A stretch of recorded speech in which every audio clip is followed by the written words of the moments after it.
ഇപ്പൊ Luna office റൂമിൽ അവളുടെ പേരന്റ്സിനോടൊപ്പം ഇരുന്ന് സംസാരിക്കുന്നതാണ് കാണിക്കുന്നത്. അന്നേരം കാലിക്സ് അങ്ങോട്ട് വരുന്നു. 10 ഇയേഴ്സിന് ശേഷം അവർ മീറ്റ് ചെയ്യുന്നു. കാലിക്സ് ആണെങ്കിൽ അവൾക്ക് കൈ കൊടുക്കുന്നു. അവൾ അവിടുന്ന് എസ്കേപ്പ് ആകാൻ വേണ്ടിയിട്ട് മീറ്റിംഗ് ഉണ്ടെന്ന് പറയുന്നു. പക്ഷെ അവളുടെ പേരന്റ്സ് നമുക്ക് അടുത്തുള്ള കോഫി ഷോപ്പിൽ ചെന്ന് സംസാരിക്കാം എന്നും പറഞ്ഞ് അവളെ അങ്ങോട്ട് വിളിച്ചോണ്ട് പോകുന്നു. ഇപ്പൊ ഫ്ലാഷ് ബാക്ക് ആണ് കാണിക്കുന്നത്.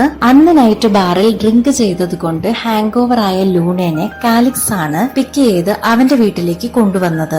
മോർണിംഗ് അവനെ കണ്ടിട്ട് അവക്ക് ഷെയിം ആകുന്നു. അവനോട് അവള് ഞാൻ എന്താണ് ചെയ്തത്, ഞാൻ എങ്ങനെയാ ഇങ്ങോട്ട് വന്നത് എന്ന് ചോദിക്കുന്നു. അന്നേരം നൈറ്റ് അവള് ബാറിൽ ചെയ്തതൊക്കെ അവൻ പറയുന്നു. എന്നിട്ട് അവന്റെ ജാക്കറ്റ് അവക്ക് ഇടാൻ കൊടുക്കുന്നു. അതിട്ടുകൊണ്ട് അവൾ വീട്ടിലേക്ക് പോകുന്നു. അവളുടെ ഫ്രണ്ട്സിനോടൊക്കെ ഈ കാര്യങ്ങളൊക്കെ പറഞ്ഞ് ഞാൻ രാത്രി മുഴുവനും കാലിക്സിന്റെ വീട്ടിലായിരുന്നു എന്നൊക്കെ പറഞ്ഞ് അവളെ എൻജോയ് ചെയ്യുന്നു. എന്നിട്ട് കാലിക്സിന് മെസ്സേജ് ചെയ്യുന്നു. അവന്റെ കൂടെ ഒരു ഗേളിന്റെ ഫോട്ടോ ഇരിക്കുന്നത് കണ്ടിട്ട് അവക്ക് ദേഷ്യം വരുന്നു. നെക്സ്റ്റ് ഡേ അവൾ അവളുടെ ഫ്രണ്ടിനെ ആ ഫോട്ടോ കാണിച്ച് ഇവര് തമ്മിൽ റിലേഷൻഷിപ്പിൽ വല്ലം ആണോ എന്ന് ചോദിക്കുന്നു. ആ ഫോട്ടോ കണ്ടിട്ട് ഫ്രണ്ട് ഇല്ല, അങ്ങനെയൊന്നും എനിക്ക് തോന്നുന്നില്ല എന്ന് പറയുന്നു. ആ സമയത്ത് പെട്ടെന്ന് കാലിക്സ് അങ്ങോട്ട് വരുന്നു. അവളെ കാണാൻ വേണ്ടിയിട്ടാണ് കാലിക്സ് വന്നതെന്ന് ഓർത്ത് അവള് ഹാപ്പി ആകുന്നു. പക്ഷെ അവൻ പറയുന്നു എന്റെ ജാക്കറ്റ് നിന്റെ അടുത്തുണ്ട്, അത് വാങ്ങിക്കാൻ വേണ്ടിയിട്ടാണ് ഞാൻ വന്നത് എന്ന് പറയുന്നു. അന്നേരം ലൂണ വീട്ടിലേക്ക് വരാമോ, ഞാൻ ജാക്കറ്റ് എടുത്ത് തരാം, നമുക്ക് ഡിന്നറും ഒന്നിച്ച് കഴിക്കാം എന്ന് പറയുന്നു. അങ്ങനെ ലൂണ കാലിക്സിനെ വീട്ടിലേക്ക് വിളിച്ചുകൊണ്ട് പോകുന്നു. അവളുടെ ഒപ്പം വീട്ടിലേക്ക് ചെന്ന കാലിക്സ് ലൂണ വരച്ച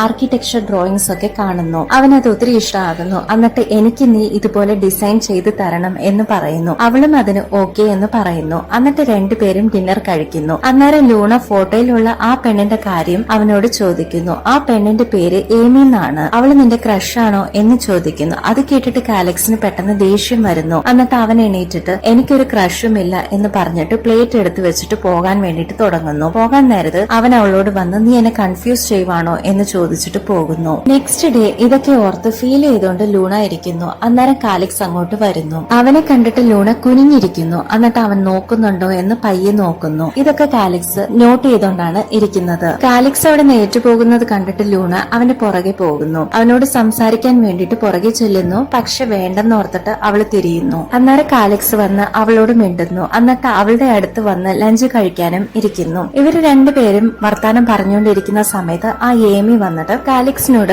അവള് പുറത്തു പോകുവാണ്, അവളുടെ ഒപ്പം വരുന്നു എന്ന് ചോദിക്കുന്നു. കാലിക്സ് അതിന് ഞാൻ വരുന്നില്ല എന്ന് പറയുന്നു. എന്നിട്ട് ലൂണയോട് കാലിക്സ് ഞാൻ പുറത്തു പോകുന്നുണ്ട്, നീ എന്റെ കൂടെ വരുന്നു എന്ന് ചോദിക്കുന്നു. അതിന് ലൂണ ഓക്കെ എന്ന് പറയുന്നു. കാലിക്സിന്റെ കൂടെ പുറത്തു പോകാൻ വേണ്ടിട്ട് റെഡി ആയിക്കൊണ്ടിരിക്കുമ്പോൾ ലൂണയ്ക്ക് കാലിക്സ് ഫോൺ ചെയ്യുന്നു. എനിക്കിപ്പോ നിന്നെ പിക്ക് ചെയ്യാൻ വരാൻ പറ്റൂലെന്നാ തോന്നുന്നു, അതുകൊണ്ട് ഞാൻ സെൻഡ് ചെയ്തിരിക്കുന്ന അഡ്രസ്സിലേക്ക് നീ വന്നേരെ എന്ന് പറയുന്നു. അവള് ഓക്കെ എന്ന് പറഞ്ഞിട്ട് അവൻ പറഞ്ഞിരുന്ന ആ റെസ്റ്റോറന്റിൽ പോയി വെയിറ്റ് ചെയ്യുന്നു. അന്നേരം കാലിക്സ് അവന്റെ ബ്രദറിനെയും വിളിച്ചുകൊണ്ട് അങ്ങോട്ട് വരുന്നു. അങ്ങനെ അവര് 3 പേരും കൂടി അവിടെ ടൈം സ്പെൻഡ് ചെയ്തിട്ട് കാറിൽ തിരിച്ചു പോകുന്നു. അന്നേരം ലൂണ അവനോട് അവൾക്ക് അവനെ ഒത്തിരി ഇഷ്ടമാണെന്നുള്ള കാര്യം പറയുന്നു.